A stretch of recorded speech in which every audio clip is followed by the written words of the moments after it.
আজকে যে ড্রপটি নিয়ে বলবো সেটি হলো ড্রেপ ওয়াক্স। এই ড্রেপ ওয়াক্স শিশুদের কান পরিষ্কার করতে কিন্তু কাজে লাগে। শিশুদের কানে ময়লা হলে বা কানে কোনো প্রকার অস্বস্তি করলে শিশুরা বারবার কানে আঙুল দেয়। তখন এই ড্রেপ ওয়াক্স যদি দিনে 3 থেকে 4 বার 1 ফোঁটা করে 2 কানে দিয়ে দেওয়া যায়, তাহলে ময়লা নিজে থেকেই বেরিয়ে আসবে। টানা 3 দিন এই ড্রেপ ওয়াক্সটা দিতে পারবেন। শিশুদের কানে কিন্তু কোনো কিছু প্রবেশ করিয়ে নিজেরা কান পরিষ্কার করতে যাবেন না, এতে শিশুর কান ক্ষতিগ্রস্ত হতে পারে।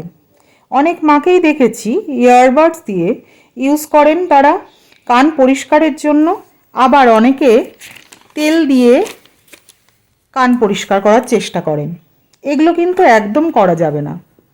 ইয়ারবাডস কানের ময়লাকে তো বাড়ি করে না, উপরন্তু কানের ময়লাকে আরও ভেতরে প্রবেশ করিয়ে কানে তুলো রোয়া রেখে দেয়, যা বাচ্চার কানে অ্যালার্জি সৃষ্টি করতে পারে। তাই কোনোভাবেই ইয়ারবাডস বা তেল দেবেন না কিন্তু কানে। এই ড্রপটি নিঃসন্দেহে ব্যবহার করতে পারেন, এটি কিন্তু ডক্টর প্রেসক্রাইব একটা মেডিসিন।